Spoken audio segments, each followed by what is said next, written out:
Hall کی روشنیوں کی چمک دمک اور مہنگے پرفیومز کی خوشبو کے درمیان انابیہ کسی بت کی طرح اپنی جگہ ساکت بیٹھی تھی۔ سرخ اور روسی جوڑے میں ملبوس بھاری زیورات کے بوجھ تلے دبی وہ ابھی تک اسی صدمے سے نہیں نکل پائی تھی جو اسے چند منٹ پہلے نکاح کے کاغذات پر دستخط کرتے وقت لگا تھا۔ ارشمان لودھی، میرا باس؟ اس کے دل کی دھڑکنیں اس کے قابو سے باہر ہو رہی تھیں۔ اس کے پہلو میں ارشمان لودھی، جو شہر کا مانا ہوا بزنس ٹائکون اور اس کا باس تھا، نہایت ہی تکبر اور سرد میری سے بیٹھا تھا۔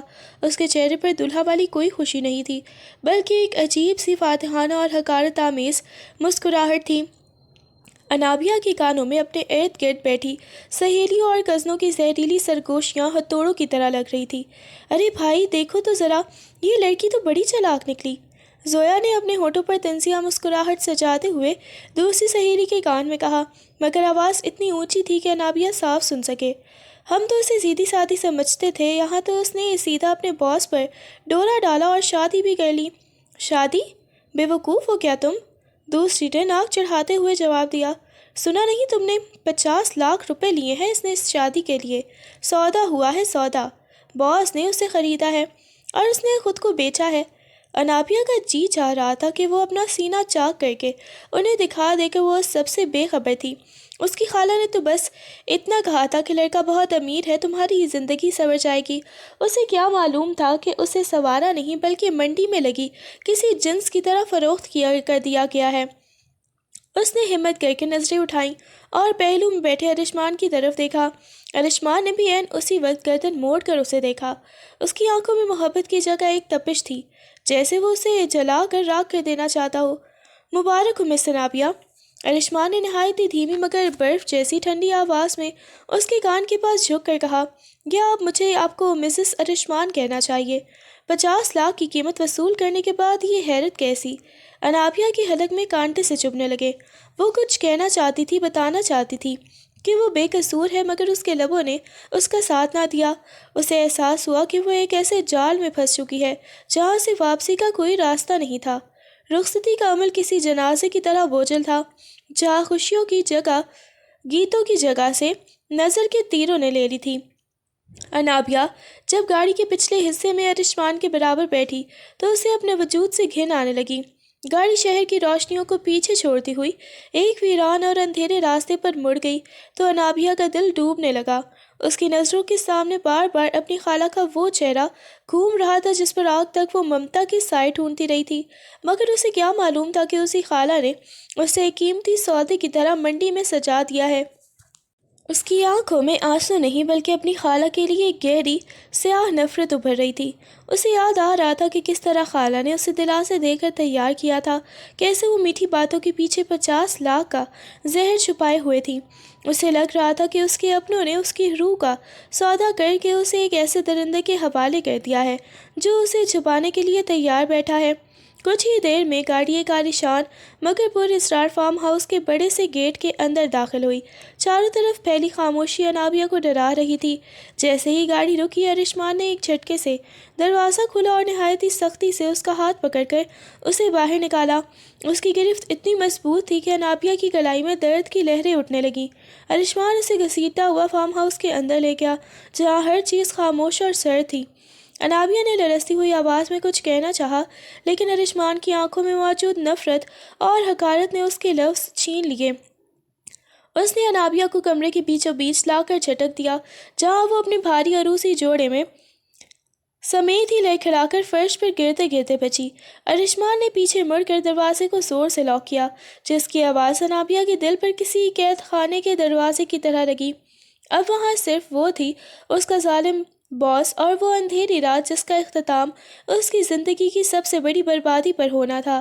ارشمان اس کے قریب آیا اور جھک کر اس کے کان کے عین پاس اپنی زہریلی سرگوشی انڈیلنے لگا، جس کی تپش سے انابیہ کے پورے وجود میں سنسنی دوڑ گئی۔ بہت شوق تھا نا تمہیں مالدار گھرانے کی بہو بننے کا؟ اس کی آواز میں چھپی حقارت نے انابیہ کا دل چیر دیا۔ پتہ ہے، صرف 50 لاکھ میں تمہاری خالہ نے تمہیں میرے ہاتھ بیچ دیا۔ سچ کہوں تو مجھے حیرت ہوئی کہ تمہاری قیمت اتنی کم تھی۔ ارشمان کے الفاظ نے انابیہ کے پیروں تلے سے زمین نکال دی، وہ جو ابھی تک اپنی خالہ کے دیے گئے زخموں سے چور تھی۔ اس انکشاف نے اسے جیتے جی مار دیا۔ وہ بے یقینی سے اسے دیکھنے لگی، جبکہ ارشمان کی آنکھوں میں فتح کی وہ چمک تھی جو کسی ہارے ہوئے انسان کو مزید ذلیل کر کے حاصل ہوتی ہے۔ اس نے محسوس کیا کہ اب وہ صرف ایک بیوی نہیں بلکہ ایک خریدی ہوئی غلام تھی، جس کا سودا اس کے اپنے خون نے نہایت ہی ارزاں داموں میں کر دیا تھا۔ ارشمان نے وحشت زدہ کر دینے والی قربت اختیار کی اور جھک کر اس کے کان کے لو کو اپنے دانتوں تلے دبایا۔ اس کی اس بے باک اور جارحانہ لمس نے عنایا کے پورے وجود کو لرزا کر رکھ دیا۔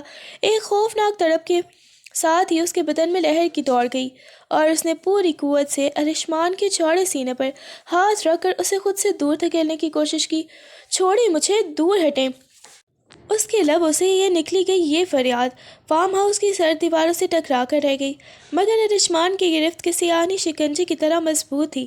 اس نے انابیہ کی مزاحمت کو خاطر میں نہ لاتے ہوئے اس کے دونوں ہاتھ ایک ہی ہاتھ میں جکڑ کر اس کے سر کے اوپر دیوار سے ٹکا دیے۔ انابیہ کی آنکھوں سے بے بسی کے آنسو بہہ نکلے، مگر سامنے کھڑے شخص کے دل میں رحم کا کوئی خانہ موجود نہیں تھا۔ وہ آج اپنی ہر تذلیل کا حساب لینے پر تلا ہوا تھا۔ ارشمان نے اس کی گرفت مزید سخت کی۔ اس کا چہرہ نابیہ کے آنسوں سے بھیگے چہرے کے اتنا قریب تھا کہ ان کی سانسیں ایک دوسرے میں الجھ رہی تھیں۔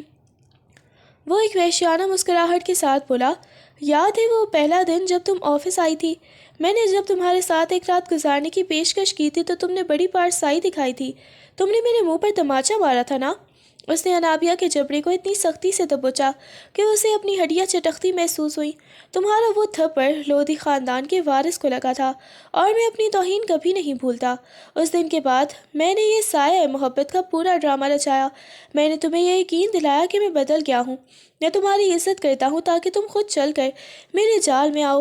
ارشمان کی آواز میں چھپا انتقام انابیہ کی روح تک کو زخمی کر رہا تھا۔ میں نے تمہاری خالہ کی لالچی رگ کو پہچانا اور اسے 50 لاکھ کا ٹکڑا پھینکا، اور دیکھو آج تم اسی 50 لاکھ کے عوض میں میرے سامنے اس کمرے میں قید ہو۔ انابیہ کی آنکھیں پھٹی کی پھٹی رہ گئیں۔ وہ جسے اپنی قسمت کی بدلی سمجھ رہی تھی، وہ دراصل ارشمان کا بچھایا ہوا ایک خوفناک انتقامی منصوبہ تھا۔ انابیہ کے پیروں تلے سے جیسے زمین ہی نکل گئی، اس کی آنکھیں خوف سے پھیل گئیں اور وہ کسی زخمی پرندے کی طرح تڑپ کر اس کے حصار سے نکل کر دروازے کی طرف بھاگی۔ مگر ابھی اس نے 2 قدم ہی بھرے تھے کہ ارشمان نے ایک شکاری کی طرح جھپٹ کر اس کے کمر سے اسے دبوچا اور پوری قوت سے کھینچ کر اپنے آہنی سینے سے پیوست کر لیا۔ انابیہ کا دم گھٹنے لگا۔ اس نے اپنی مٹھیاں بھینچ کر ارشمان کے سینے پر پے در پے مکے برسانا شروع کر دیے۔ اس کے تیز ناخن ارشمان کی مہنگی شیروانی کے کپڑے کو چیرتے ہوئے اس کی کھال میں پیوست ہو کر اسے لہو لہان کرنے لگے۔ چھوڑیں مجھے، آپ ایک درندے ہیں، میں مر جاؤں گی مگر آپ کے قریب نہیں آؤں گی۔ وہ چیخی، مگر ارشمان پر جیسے کوئی جنون سوار تھا۔ اس نے انابیہ کی مزاحمت کو کچلتے ہوئے اس کے دونوں بازوں کو جکڑ لیا اور نہایت ہی وحشت سے اس کے لرزتے ہوئے لبوں کی طرف جھکا۔ انابیہ نے اپنا چہرہ دائیں بائیں جھٹک کر خود کو بچانے کی کوشش کی، مگر اب اس کی ہر تڑپ ارشمان کے انتقامی جذبے کو مزید بھڑکا رہی تھی۔ وہ اسے جتنی تکلیف دے رہا تھا اسے اتنی ہی تسکین مل رہی تھی۔ اس کمرے کی خاموشی میں انابیہ کی سسکیاں اور ارشمان کی بوجھل سانسیں ایک ہولناک داستان لکھ رہی تھی، جہاں محبت کا نام و نشان تک نہ تھا، صرف 50 لاکھ کی قیمت اور ایک پرانے تھپڑ کا حساب باقی تھا۔ اندھیری رات کا ہر لمحہ انابیہ کے لیے ایک قیامت بن کر اترا۔ ارشمان پر جیسے کوئی پاگل پن سوار تھا۔ اس نے اپنے انتقام کی آگ بجھانے کے لیے انابیہ کے وجود کو ایک بے جان کھلونا سمجھ کر بے دردی سے روندا۔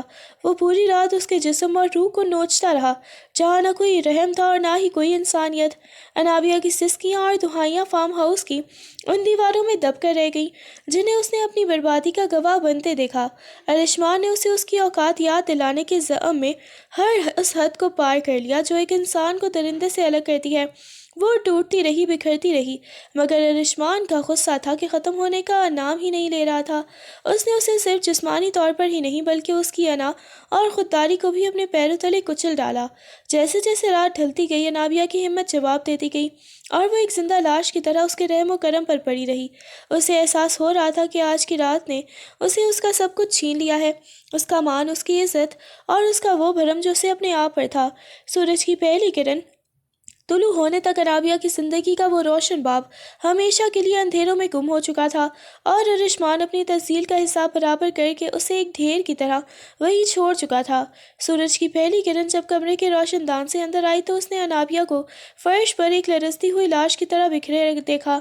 اس کا پورا وجود تیز بخار میں تپ رہا تھا، جیسے اس کے اندر لگی انتقام کی آگ نے اب اسے جسمانی طور پر بھی جلانا شروع کر دیا ہو۔ بخار کی تپش اتنی شدید تھی کہ اس کی سانسیں گرم ہوا کے جھونکوں کی طرح نکل رہی تھیں اور لب خشک ہو کر نیلاہٹ کی طرف مائل تھے۔ ارشمان نے اپنی شیروانی کے بٹن درست کیا اور آئینے میں اپنے چہرے پر پھیلی ایک عجیب سی وحشیانہ تسکین کو دیکھا۔ اسے ذرا برابر بھی ملال نہیں تھا کہ اس نے ایک جیتی جاگتی لڑکی کو کس حال میں پہنچا دیا ہے۔ اس نے بیڈ پر پڑے اپنے موبائل اور والیٹ کو اٹھایا اور مڑ کر ایک آخری بار انابیہ کو دیکھا، جو درد اور بخار کی شدت سے نیم بے ہوشی کے عالم میں کراہ رہی تھی۔ تمہارا حساب بے باک ہوا انابیہ، ارشمان نے نہایت ہی سرد لہجے میں کہا، اور اسے اسی تپتے بخار اور بربادی کے حال میں اکیلا چھوڑ کر کمرے سے باہر نکل گیا۔ تھوڑی ہی دیر میں فارم ہاؤس کے صحن میں گاڑی کے اسٹارٹ ہونے اور پھر دور چلے جانے کی آواز آئی، جس کے ساتھ ہی انابیہ کی زندگی میں ایک طویل اور تڑپا دینے والی خاموشی چھا گئی۔ وہ وہیں بے یار و مددگار پڑی رہی، جبکہ اس کا اپنا خون اسے 50 لاکھ میں بیچ کر چین کی نیند سو رہا تھا۔ انابیہ نے اپنی تمام تر ہمت مجتمع کی اور دیواروں کا سہارا لیتے ہوئے کسی طرح قدم گھسیٹ کر کمرے سے باہر نکلی۔ اس کی آنکھیں بخار کی شدت سے سرخ ہو رہی تھیں اور بلکہ بوجھل ہو کر بار بار بند ہو رہی تھیں۔ جیسے ہی وہ فارم ہاؤس کے وسیع اور عریض لاؤنج میں پہنچی، اسے لگا جیسے فرش زلزلے کی زد میں ہو اور چھت اس کے سر پر گھوم رہی ہو۔ اس کے قدموں نے ساتھ چھوڑ دیا اور ایک گہری سسک کے ساتھ وہ لاؤنج کے بیچوں بیچ ٹھنڈے فرش پر گر پڑی۔ اس کا تپتا ہوا ماتھا جب زمین سے ٹکرایا تو اسے تھوڑی دیر کے لیے سکون محسوس ہوا، مگر ہوش و حواس کی ڈوریاں تیزی سے ٹوٹ رہی تھیں۔ اس نے آخری بار بند ہوتی آنکھوں سے اس خالی اور پرشکوہ گھر کو دیکھا جو اب اس کے لیے قبرستان سے کم نہیں تھا، اور پھر ایک گہری سیاہ خاموشی نے اسے اپنی آغوش میں لے لیا۔ وہ وہاں ایک بے جان گڑیا کی طرح پڑی تھی، جس کا عروسی جوڑا اب مٹی اور آنسوؤں سے لت پت اور اس کی بربادی کا نوحہ سنا رہا تھا۔ جب گھنٹوں طویل بے ہوشی کے بعد انابیہ کی پلکوں میں جنبش ہوئی تو سب سے پہلے اسے اپنے سر میں ہتھوڑے کی جیسی چبھن محسوس ہوئی۔ اس نے بوجھل پن سے اپنی آنکھیں کھولی تو اسے احساس ہوا کہ وہ اب اس ٹھنڈے فرش پر نہیں بلکہ ایک نرم بستر پر لیٹی ہوئی ہے، اور کمرے کی فضا میں کسی مہنگے تمباکو اور قدیم کاغذوں کی ملی جلی سی خوشبو رچی ہوئی ہے۔ اس نے آہستہ سے اپنی گردن موڑی تو سامنے کرسی پر بیٹھے ایک شخص پر اس کی نظر ٹھہری۔ وہ ایک نہایت ہی وجیح اور باوقار مرد تھا، جس کی عمر تقریباً 40 سال کے قریب تھی، مگر اس کی پتھریلی ساخت اور چہرے کی تازگی اسے ہمیشہ 35 کا دکھا رہی تھی۔ اس نے سفید شلوار قمیص پر گہرے بھورے رنگ کی واسکٹ پہن رکھی تھی، اور آنکھوں پر لگے مطالعے کے چشمے کے پیچھے سے وہ نہایت ارتکاز کے ساتھ ایک موٹی سی کتاب پڑھنے میں مصروف تھا۔ اس کی شخصیت سے ایک خاص قسم کا رعب اور ٹھہراؤ جھلک رہا تھا، جو کسی عام انسان میں نہیں ہوتا۔ کتاب کے صفحات پلٹتے کی ہلکی سی آواز اس خاموش کمرے میں گونجی۔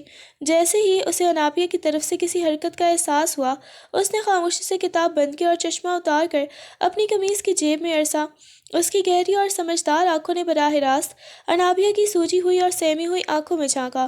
اس کا انداز ایسا تھا جیسے وہ کتاب کے الفاظ سے زیادہ اس لڑکی کے چہرے پر لکھی اذیت کو پڑھنے کی کوشش کر رہا ہو۔ انابیہ نے ڈر کر کمبل اپنے اوپر اور وجود کے گرد لپیٹ لیا، مگر اس شخص کے چہرے پر موجود سنجیدہ سکون نے اسے تھوڑا سا یہ احساس دلایا کہ شاید وہ اب اس درندے کے چنگل میں نہیں ہے جس نے اسے رات بھر روندا تھا۔ جیسے ہی اس نے انابیہ کو پوری طرح ہوش میں آتے دیکھا، اس نے نہایت ہی متانت سے کتاب کا ایک طرف رکھی اور تھوڑی سے آگے سرکا کر اس کے قریب ہوا۔ اس کی ہر حرکت میں ایک خاص قسم کا ٹھہراؤ تھا، مگر انابیہ کے لیے یہ غربت کسی نئے خطرے کی گھنٹی تھی۔ اب کیسی طبیعت ہے آپ کی؟ بخار کچھ کم ہوا؟ اس نے نہایت ہی دھیمی اور روبدار آواز میں پوچھا۔ اس کے لہجے میں کوئی درندگی نہیں تھی، بلکہ ایک عجیب سی ہمدردی تھی، مگر انابیہ کا ذہن تو پچھلی رات کے زخموں سے چھنی تھا۔ وہ اجنبی مرد کو یوں اپنے سرہانے بیٹھا دیکھ کر بری طرح ہڑبڑا گئی۔ اس نے ایک جھٹکے سے پیچھے ہٹنے کی کوشش کی، مگر کمزوری کی وجہ سے اس کا سر چکرا گیا۔ وہ نہیں جانتی تھی کہ یہ شخص کون ہے، ارشمان کا کوئی ساتھی ہے یا کوئی نیا شکاری۔ کون ہیں آپ؟ میں کہاں ہوں؟ اس نے لرزتی ہوئی آواز میں پوچھا۔ اس کے ہاتھ لاشعوری طور پر چادر کو مزید مضبوطی سے کھینچ رہے تھے۔ اس کی آنکھوں میں وحشت تھی اور وہ بار بار کمرے کے دروازے کی طرف دیکھ رہی تھی، جیسے اسے یقین ہو کہ ابھی کہیں سے ارشمان نمودار ہو کر اسے پھر سے کسی نئی اذیت میں ڈال دے گا۔ اس شخص نے انابیہ کے چہرے پر پھیلے خوف کو محسوس کر لیا۔ اس نے اپنے ہاتھ اپنی گود میں باندھ لیا تاکہ اسے یہ احساس دلا سکے کہ وہ اس کی طرف بڑھنے کا کوئی ارادہ نہیں رکھتا۔ خوفزدہ مت ہو، آپ محفوظ ہیں، میرا نام شہریار ہے۔ اس نے بہت سکون سے اپنا تعارف کروایا۔ میں نے آپ کو لاؤنج میں بے ہوش پایا تھا، آپ کے جسم تپ رہا تھا، اس لیے مجھے ڈاکٹر کو بلانا پڑا، مگر انابیہ کو کسی پر یقین نہیں آ رہا تھا۔ اس کے لیے تو اب ہر مرد ایک بھیڑیے کی مانند تھا۔ مجھے یہاں سے جانا ہے، مجھے جانے دیں، وہ روحانسی ہو کر بولی اور بستر سے اترنے کی ناکام کوشش کرنے لگی۔ اس کی سہمی ہوئی نظریں شہریار کے چہرے پر ایسے جمی تھی جیسے وہ کسی بھی لمحے اس کے حملے کا انتظار کر رہی ہو۔ شہریار نے اس کے چہرے پر پہلے وحشت کو بھانپ لیا اور نہایت ہی سنجیدگی سے گویا ہوا، ڈرے مت، میں جانتا ہوں آپ کون ہیں، میں ارشمان کا بڑا بھائی ہوں، شہریار لودھی۔ ارشمان کا نام سنتے ہی انابیہ کے پورے وجود میں خوف کی ایک لہر دوڑ گئی اور وہ ہذیانی انداز میں پیچھے ہٹی، جیسے شہریار میں بھی اسے ارشمان کا عکس نظر آنے لگا ہو۔ نہیں، پلیز مجھے جانے دیں، میں آپ کے سامنے ہاتھ چھوڑتی ہوں۔ اس کی ہچکیاں بند گئیں۔ شہریار نے فوراً اپنا ہاتھ آگے بڑھایا اور نہایت ہی شفقت سے انابیہ کے تپتے ہوئے سر پر رکھا۔ اس کے لمس میں ارشمان جیسی وحشت نہیں بلکہ ایک باپ جیسی ٹھنڈک اور بھائی جیسا تحفظ تھا۔ چپ، بالکل چپ، رونا نہیں ہے اب، اس نے بہت نرمی مگر مضبوط لہجے میں کہا۔ آج آپ سے میری بہنوں کی طرح ہے، اس گھر میں آپ کو کوئی ہاتھ نہیں لگائے گا، میں یہاں موجود ہوں۔ انابیہ نے حیرت اور بے یقینی سے اس کی طرف دیکھا۔ شہریار کی آنکھوں میں ارشمان کے لیے ایک گہری نفرت اور انابیہ کے لیے سچا دکھ تھا۔ آپ بہت بہادر ہیں، اس کرب سے گزر کر بھی ہمت نہیں ہارے۔ اس نے انابیہ کے سر کو تھپتھپاتے ہوئے عہد کیا، اس کمینے کو میں خود دیکھ لوں گا، اس نے جو درندگی کی ہے اس کا حساب میں اس سے لے کر رہوں گا۔ آپ بس خود کو سنبھالیں، اب آپ اکیلی نہیں ہیں۔ شہریار کے ان الفاظ نے انابیہ کے زخموں پر مرہم کا کام کیا اور وہ پھوٹ پھوٹ کر رو دی، مگر اس بار یہ رونا بے بسی کا نہیں تھا بلکہ پناہ مل جانے کا تھا۔ شہریار اسے سہارا دے کر بیڈ سے اٹھانے لگا، مگر جیسے ہی انابیہ کو احساس ہوا کہ وہ اسے اس بڑے گھر کے کسی دوسرے حصے میں یا اپنے ساتھ لے جانے والا ہے، اس نے فوراً انکار میں سر جھٹک دیا اور پیچھے ہٹنے لگی۔ اس کی آنکھوں میں ابھی بھی وہی خوف تھا کہ شاید یہ بھی ارشمان کے کسی کھیل کا حصہ ہو۔ نہیں، مجھے کہیں نہیں جانا، بس مجھے یہاں سے جانے دیں، اس نے کانپتی آواز میں التجا کی۔ شہریار نے اس کے لرزتے ہاتھوں کو تھاما اور بہت اطمینان سے اسے دیکھا۔ انابیہ، میری بات سنیں، آپ کو اب کسی سے ڈرنے کی ضرورت نہیں ہے۔ اس نے گہرا سانس لیا اور انکشاف کیا۔ ارشمان یہاں سے جا چکا ہے، وہ 5 سالوں کے لیے امریکہ منتقل ہو گیا ہے اور اس نے فیصلہ کیا ہے کہ وہ اب کبھی واپس نہیں آئے گا۔ وہ اپنی بے عزتی کا بدلہ لے کر فرار ہو گیا ہے۔ اسے لگتا ہے کہ اس نے جیت حاصل کر لی ہے، مگر اسے نہیں معلوم کہ اس کا سامنا اب مجھ سے ہوگا۔ انابیہ یہ سن کر ایک لمحے کے لیے ساکت رہ گئی۔ اسے یقین نہیں آ رہا تھا کہ وہ شخص جس نے اس کی زندگی ایک ہی رات میں راکھ کر دی تھی، اتنی آسانی سے سب چھوڑ کر چلا گیا۔ وہ اب آپ کی زندگی میں نہیں آئے گا، میں آپ کو یہ یقین دلاتا ہوں۔ شہریار نے اس کے سر پر ہاتھ رکھ کر اسے حوصلہ دیا۔ ان 5 سالوں میں آپ کو خود کو اتنا مضبوط بنانا ہے کہ جب وہ لوٹ کر آئے تو اسے اپنی اوقات کا پتہ چلے۔ چلے اب میرے ساتھ ہی گھر اب آپ کا بھی ہے اور میں آپ کا محافظ ہوں۔ انابیہ نے پہلی بار شہریار کی آنکھوں میں سچائی دیکھی اور خاموشی سے اس کے پیچھے چل پڑی، مگر اس کے دل میں انتقام کی ایک نئی چنگاری سلگنے لگی تھی۔ شہریار انابیہ کو لے کر اپنے گھر پہنچا، جو کہ شہر کے ایک پرسکون حصے میں واقع ایک خوبصورت بنگلہ تھا۔ جیسے ہی وہ اندر داخل ہوئے، لاؤنج میں ایک پرنور چہرے والی خاتون ان کے منتظر تھی۔ یہ ہمنا تھی، شہریار کی شریک حیات اور ایک نہایت ہی نفیس انسان۔ انابیہ کی حالت زار دیکھ کر ہمنا کی آنکھوں میں فوراً آنسو آ گئے۔ وہ ایک عورت ہونے کے ناطے اس تکلیف کو محسوس کر سکتی تھی جو انابیہ کے چہرے سے عیاں تھی۔ شہریار نے ہمنا کو اشارہ کر کے سب سمجھا دیا، جس پر ہمنا نے آگے بڑھ کر نہایت ہی محبت سے انابیہ کو اپنے گلے لگا لیا۔ خوش آمدید میری پیاری بہن، آج سے یہ تمہارا اپنا گھر ہے، یہاں تمہیں کوئی دکھ نہیں ملے گا، ہمنا نے اس کے ماتھے پر بوسہ دیتے ہوئے کہا۔ اس کے لمس میں وہ خلوص تھا جو انابیہ کو اپنی ماں یا بہن سے ملنا چاہیے تھا۔ ہمنا نے اسے سہارا دے کر ایک آرام دہ کمرے میں لے گئی، اسے اپنے ہاتھوں سے تازہ کپڑے نکال کر دیے اور اس کے لیے گرم سوپ تیار کروایا۔ انابیہ جو اب تک صرف نفرت اور حقارت کا سامنا کر رہی تھی، ہمنا کی اس بے لوث محبت پر حیران تھی۔ ہمنا سارا وقت اس کے پاس بیٹھی رہتی، کبھی اس کے بالوں میں تیل لگاتی تو کبھی اس کا ہاتھ تھام کر اسے حوصلہ دیتی۔ وہ انابیہ سے کچھ پوچھتی نہیں تھی، بلکہ اس کا خیال ایسے رکھتی جیسے وہ کوئی کانچ کی گڑیا ہو۔ اس گھر کی فضا میں موجود سکون اور ہمنا کی اپنائیت نے آہستہ آہستہ انابیہ کے منجمد دل کو پگھلانا شروع کر دیا تھا۔ اسے پہلی بار احساس ہوا کہ دنیا میں اگر ارشمان جیسے درندے ہیں تو ہمنا اور شہریار جیسے فرشتے صفت انسان بھی موجود ہیں۔ دوسری طرف 7 سمندر پار امریکہ کی رنگین اور بے فکر دنیا میں ارشمان لودھی اپنے ماضی کو پیچھے چھوڑ کر ایک عیاش زندگی میں مگن تھا۔ اسے کوئی پچھتاوا نہیں تھا، بلکہ وہ اپنی جیت کے ضم میں پہلے سے زیادہ لاپرواہ ہو چکا تھا۔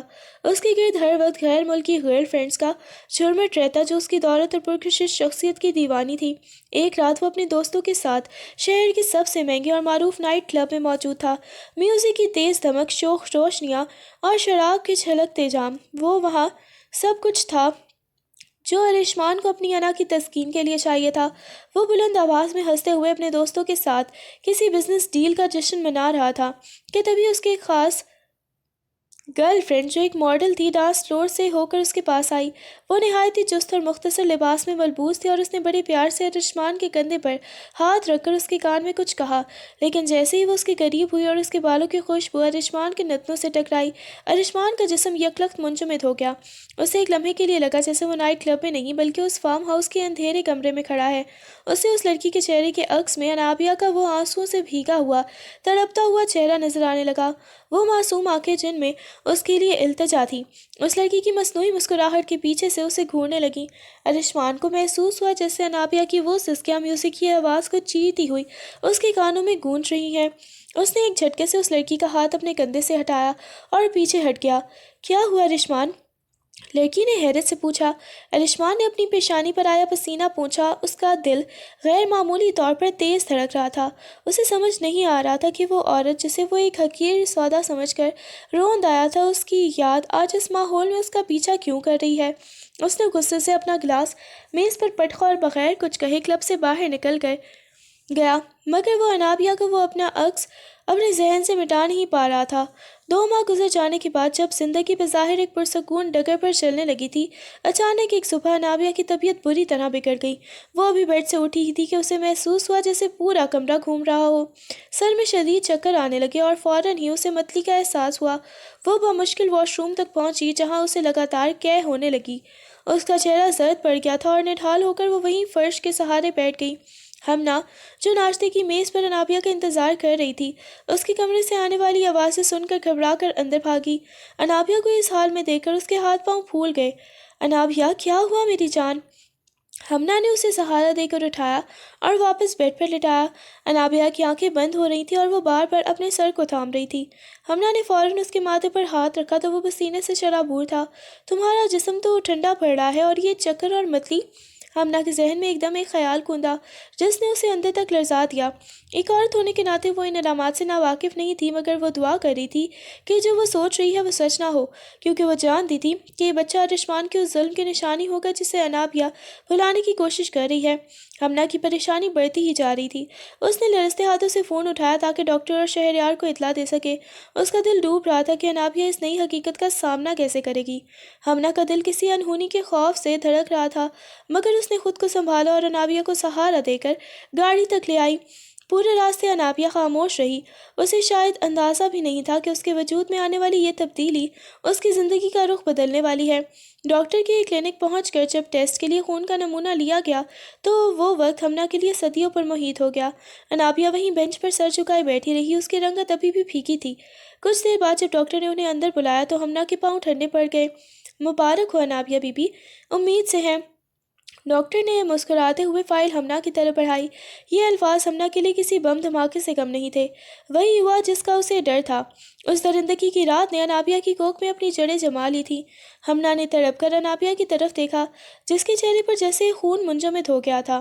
اس کی بڑی بڑی آنکھیں پھیل گئیں اور وہ کسی پتھر کے بت کی طرح ساکت رہ گئی۔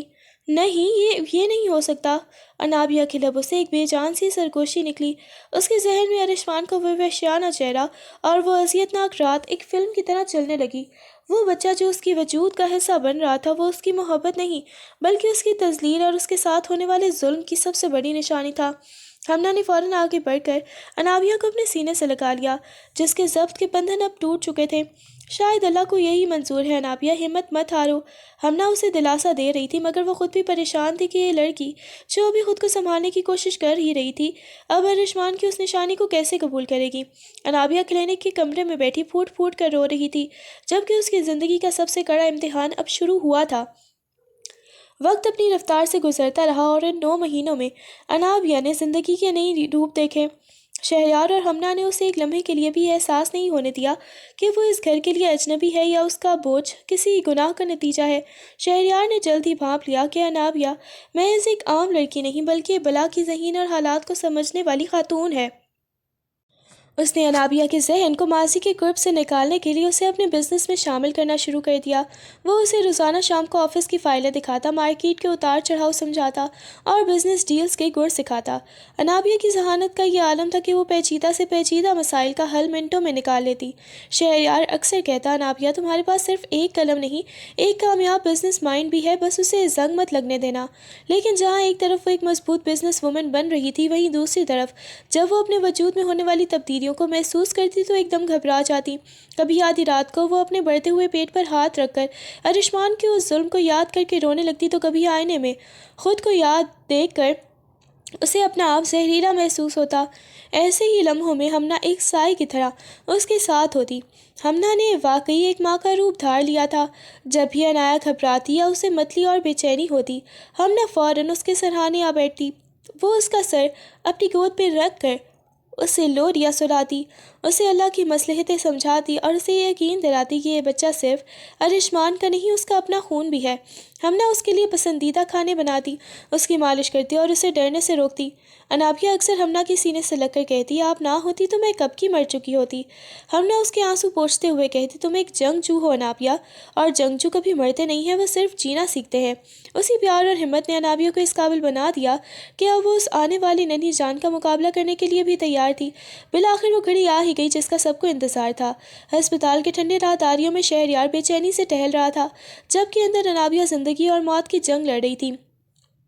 جب لیبر روم کا دروازہ کھلا اور نرس نے ایک سفید نرم تولیے میں لپٹے ننھے وجود کو باہر لایا، تو شہریار کے قدم جیسے زمین سے چمٹ گئے۔ مبارک ہو، اللہ نے چاند سا بیٹا دیا ہے۔ نرس نے مسکراتے ہوئے بچہ شہریار کی طرف بڑھایا۔ شہریار نے لرزتے ہاتھوں سے اس ننھی سی جان کو تھاما۔ جیسے ہی اس کی نظر بچے کے معصوم چہرے پر پڑی، اسے محسوس ہوا جیسے اس کے دل کے کسی بنجر کونے میں یکلخت بہار آ گئی ہو۔ وہ ارشمان کا بیٹا تھا، اس کا سگا بھتیجا، لیکن اس وقت شہریار کو اس میں کوئی دشمنی یا نفرت نظر نہیں آئی۔ خون کی کشش اتنی طاقتور تھی کہ شہریار کی آنکھوں سے بے اختیار آنسو چھلک پڑے۔ شہریار اور ہمنا کی شادی کو کئی سال بیت چکے تھے، لیکن ان کے آنگن میں کبھی کسی بچے کی کلکاری نہیں گونجی تھی۔ اولاد کی طرف کیا ہوتی ہے، یہ ان دونوں سے بہتر کوئی نہیں جانتا تھا۔ شہریار نے دیوانہ وار اس معصوم کے ماتھے اور گالوں کو چوما، جیسے وہ برسوں کی پیاس بجھا رہا ہو۔ اسے اس بچے میں ارشمان کی جھلک تو نظر آ رہی تھی، مگر وہ اسے ایک نئے عزم کے ساتھ پالنا چاہتا تھا، ایک ایسا انسان بنانے کے لیے جو اپنے باپ جیسا درندہ نہ ہو۔ ہمنا نے قریب آ کر جب بچے کو دیکھا تو وہ بھی اپنے جذبات پر قابو نہ رکھ سکی۔ شہریار، دیکھو تو صحیح، ہے تو بالکل آپ جیسا لگ رہا ہے، اس نے ہنستے ہوئے روتے ہوئے کہا۔ شہریار نے بچے کو سینے سے لگائے رکھا۔ اسے لگ رہا تھا کہ قدرت نے اسے وہ خوشی انابیہ کے ذریعے دی ہے جس کا اس نے خواب دیکھا تھا۔ وہ بچہ جس کی آمد پر انابیہ ڈر رہی تھی، اب اسے گھر کی سب سے بڑی رونق بننے والا تھا۔ شہریار نے وہیں کھڑے ہو کر عہد کیا کہ وہ اس بچے کو اس کا جائز مقام اور وہ تمام محبت دے گا جو شاید اس کے سگے باپ نے کبھی نہ دی ہوتی۔ 5 سال کا طویل عرصہ بیت چکا تھا، مگر وقت نے ان 5 سالوں میں انابیہ کے زخموں کو صرف بھرا ہی نہیں تھا، بلکہ اسے ایک ایسی فولادی عورت میں ڈھال دیا تھا جس کے سامنے اب بڑے بڑے بزنس مین بھی سر جھکاتے تھے۔ شہریار کی رہنمائی اور انابیہ کی اپنی محنت نے اسے بین الاقوامی کمپنی کا مالک بنا دیا تھا۔ دوسری طرف ارشمان لوتی 5 سال بعد امریکہ سے واپس لوٹا تھا۔ ان 5 سالوں میں اس نے بہت شہرت کمائی تھی، مگر اس کے اندر کی وحشت اور غرور اب بھی ویسا ہی تھا۔ وہ اپنی کمپنی کے ایک اہم ترین پروجیکٹ کے سلسلے میں AZ گروپ آف انڈسٹریز کے ساتھ میٹنگ کرنے پاکستان آیا تھا۔ اسے بتایا گیا تھا کہ اس کمپنی کی چیئرپرسن ایک نہایت باصلاحیت اور سخت گیر خاتون ہے جن سے ملنا آسان نہیں ہے۔ میٹنگ کا دن طے ہوا۔ ارشمان اپنے مخصوص 3 پیس سوٹ میں ملبوس، آنکھوں پر سیاہ چشمہ لگائے، پورے تمطراق کے ساتھ کانفرنس ہال میں داخل ہوا۔ وہ میز کی ایک طرف بیٹھ کر اپنی فائلوں کا جائزہ لے رہا تھا۔ اس کا انداز اب بھی وہی فاتحانہ اور لاپرواہ تھا۔ میم آ رہی ہیں۔ سیکریٹری کی آواز پر ارشمان نے لاپرواہی سے اپنی گردن اٹھائی۔ ہال کا بڑا سا دروازہ کھلا اور تیز قدموں کی چاپ سنائی دی۔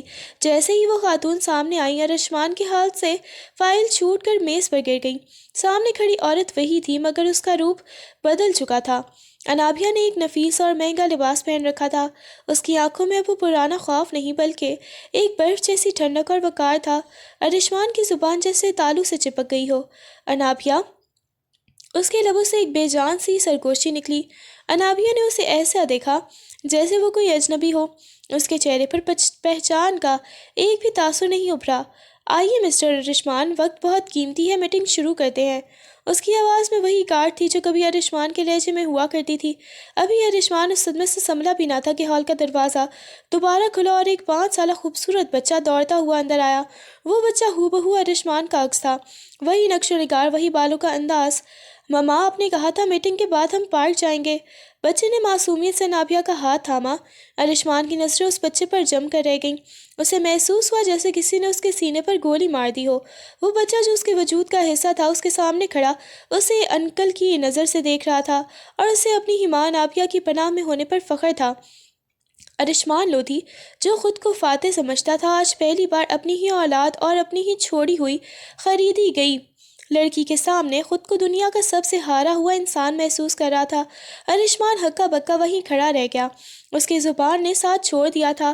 وہ پکارتا رہا، انابیہ میری بات سنو، انابیہ، مگر انابیہ نے مڑ کر دیکھنا بھی گوارا نہ کیا۔ وہ اپنے بیٹے کا ہاتھ تھامے پورے وقار کے ساتھ ہال سے باہر نکل گئی جیسے ارشمان وہاں موجود ہی نہ ہو۔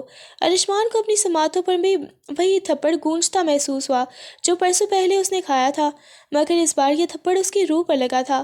شام کو جب ارشمان شکست خوردہ قدموں کے ساتھ اپنے آبائی گھر شہریار کے بنگلے پہنچا تو اسے توقع نہیں تھی کہ قسمت اسے ایک اور زوردار جھٹکا دینے والی ہے۔ جیسے ہی وہ لاؤنج میں داخل ہوا، اس نے دیکھا کہ وہی بچہ اس کا اپنا خون شہریار کی گود میں بیٹھا کھلکھلا کر ہنس رہا تھا۔ بڑے بابا، دیکھیے میں نے کتنا اونچا ٹاور بنایا ہے۔ بچے کی چہکتی ہوئی آواز نے ارشمان کے کلیجے کو چیر کر رکھ دیا۔ ارشمان ساکت کھڑا یہ منظر دیکھ رہا تھا۔ وہ بچہ جو ہو بہو اس کا عکس تھا، جو اس کی اپنی پہچان تھا، وہ اسے پہچاننے کے بجائے شہریار کو بڑے بابا پکار رہا تھا۔ شہریار نے بچے کو سینے سے لگایا اور اس کے ماتھے پر پیار دیا، پھر اس کی نظر دروازے پر کھڑے ارشمان پر پڑی۔ شہریار کی آنکھوں میں کوئی خوشی نہیں تھی، صرف ایک فاتحانہ سکون تھا۔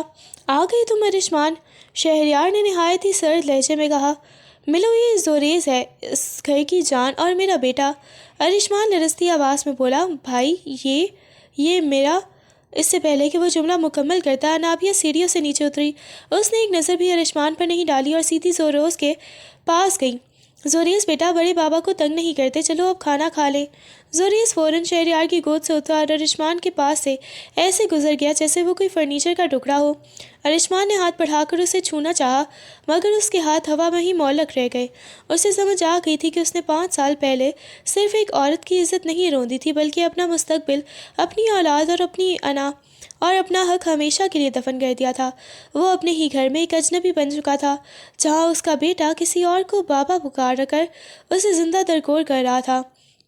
ارشمان کی حالت اس وقت اس مسافر جیسی تھی جو تپتے صحرا میں راستہ بھٹک گیا ہو۔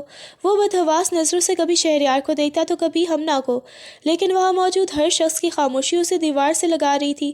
اس نے کئی بار پوچھنا چاہا، بھائی، یہ سب کیا ہے؟ انابیہ یہاں کیسے؟ اس کا مجھ سے کیا رشتہ ہے؟ مگر اس کے ہر سوال کا جواب صرف ایک سرد مہری اور نظر انداز کیے جانے والے رویے سے ملتا۔ وہ جس سے بھی بات کرنے کی کوشش کرتا وہ وہاں سے اٹھ کر چلا جاتا۔ ہمنا نے اس کے لیے پانی کا گلاس تک نہ رکھا، جبکہ وہی ہمنا پہلے ارشمان کے آنے پر پورے گھر کو سر پر اٹھا لیتی تھی۔ اسے یہ دیکھ کر شدید حیرت اور صدمہ ہو رہا تھا کہ جس لڑکی کو وہ ایک رات کی قیمت لگا کر برباد کر کے چھوڑ گیا تھا، وہ آج اس کے اپنے ہی گھر کی ملکہ بنی بیٹھی ہے اور اس کا پورا خاندان اس کے اشاروں پر چل رہا ہے۔ وہ پورا دن گھر میں میں ایک سائے کی طرح گھومتا رہا۔ اسے کوئی نہیں بتا رہا تھا کہ ان 5 سالوں میں کیا کچھ بیت گیا۔ شہریار نے انابیہ کو کس حال میں پایا تھا اور اسے یہاں تک لانے کے لیے کیا قیمت چکائی تھی۔ اسے ایسا محسوس ہو رہا تھا جیسے وہ کسی گہری سازش کا شکار ہو گیا ہے، یا پھر قدرت اسے اس کی ہی اپنی ہی زبان میں جواب دے رہی ہے۔ رات کے کھانے کی میز پر جب سب اکٹھے ہوئے تو ارشمان نے ہمت کر کے بولنا چاہا، بھائی مجھے کچھ پوچھنا ہے، لیکن شہریار نے اس کی طرف دیکھے بغیر نہایت ہی سکون سے زوریس کی پلیٹ میں نوالا رکھا اور کہا، زوریس بیٹا، کل ہم آپ کے نئے پروجیکٹ پر بات کریں گے، ابھی صرف کھانے پر توجہ دیں۔ ارشمان کا وجود اندر سے ٹوٹ رہا تھا۔ اسے احساس ہوا کہ یہاں سب اسے ایک مجرم کی طرح دیکھ رہے ہیں جس کی سزا اسے بتائی نہیں جا رہی بلکہ ہر لمحہ محسوس کروائی جا رہی ہے۔ انابیہ کی وہاں موجودگی اس کے لیے ایک ایسی پہیلی بن گئی تھی جس کا جواب اسے کوئی نہیں دے رہا تھا، اور یہی بے خبری اسے پل پل مار رہی تھی۔ ارشمان کے پیروں تلے جیسے دہکتے انگارے تھے۔ اس کا دماغ سن ہو چکا تھا۔ وہ تیزی سے سیڑھیوں کی طرف بڑھا۔ اس کا رخ اسی کمرے کی جانب تھا جہاں سے ابھی انابیہ گزری تھی۔ اس کے اندر ایک عجیب سی ملکیت اور جنون جاگ اٹھا تھا۔ وہ اس لڑکی کو اپنی جاگیر سمجھتا تھا۔ جیسے ہی اس کا ہاتھ سیڑھیوں کے ہینڈل پر پڑا، پیچھے سے شہریار کی گرجدار اور فیصلہ کن آواز گونجی، رک جاؤ ارشمان، میری بہن کے کمرے کی طرف جانے کی جرت بھی مت کرنا۔ ارشمان ایک جھٹکے سے مڑا۔ اس کی آنکھیں غصے اور بے یقینی سے سرخ ہو رہی تھیں۔ بہن؟ وہ چیخا۔ کیسی بہن بھائی؟ آپ ہوش میں تو ہیں؟ وہ میری بیوی ہے، میں نے اس سے نکاح کیا تھا، میں نے اسے خریدا تھا، میرا مطلب ہے وہ قانوناً میری ہے۔ شہریار اپنی جگہ سے اٹھا اور نہایت ہی وقار کے ساتھ چلتا ہوا ارشمان کے عین سامنے آ کر کھڑا ہو گیا۔ اس کی آنکھوں میں ارشمان کے لیے ایسی حقارت تھی کہ ارشمان نظریں جھکنے لگیں۔ بیوی؟ شہریار نے نہایت ہی سرد لہجے میں دہرایا۔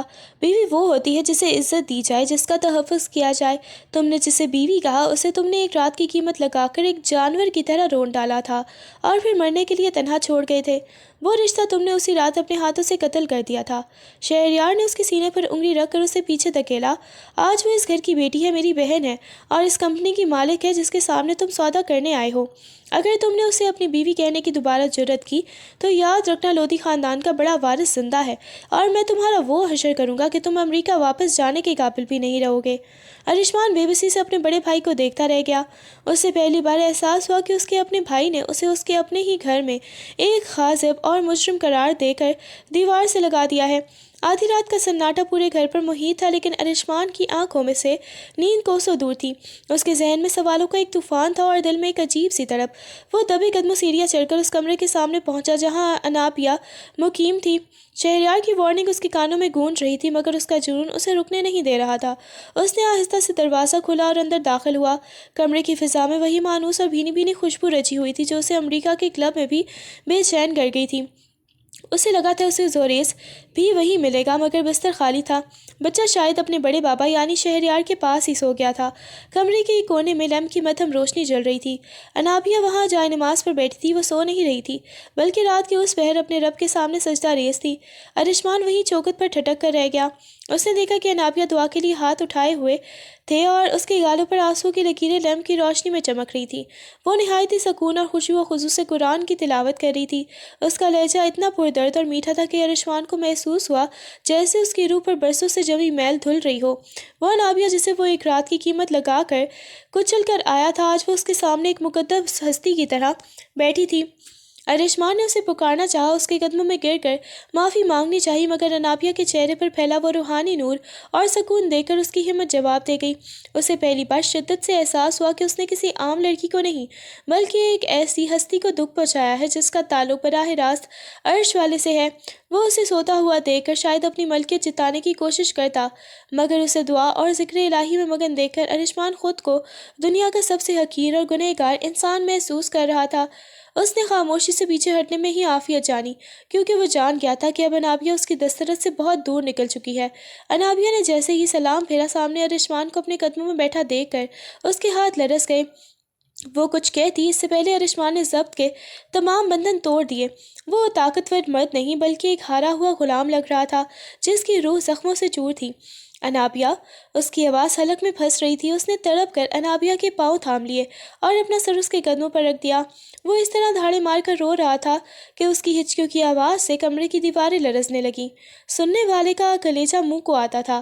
ایسی تکلیف اور ایسی ندامت جو شاید موت سے بھی بدتر تھی۔ میں گنہگار ہوں انابیہ، میں درندہ ہوں۔ میں نے تم پر وہ ظلم کیا جس کی معافی شاید خدا بھی نہ دے۔ وہ روتے ہوئے ہانپ رہا تھا۔ تمہیں کیا لگتا ہے میں وہاں سکون میں تھا؟ میری تنہائی کا ہر لمحہ ایک عذاب تھا۔ میں نے تمہیں ہر چہرے میں دیکھا، میں نے اپنی ہر رات جہنم کی آگ میں جل کر گزاری۔ میں واپس آنا چاہتا تھا، میں تم سے معافی مانگنا چاہتا تھا، لیکن میں ان معاہدوں اور قانونی زنجیروں میں ایسا پھنسا کہ 5 سال بیت گئے۔ انابیہ گھبرا کر پیچھے ہٹنے لگی۔ اس نے کبھی سوچا بھی نہ تھا کہ وہ شخص جس نے اسے حقیر شے کی طرح روندا تھا آج کسی ٹوٹے ہوئے کھلونے کی طرح اس کے پاؤں میں بکھرا ہوگا۔ ارشمان نے دیوانہ وار انابیہ کے پاؤں پر اپنے لب رکھ دیے۔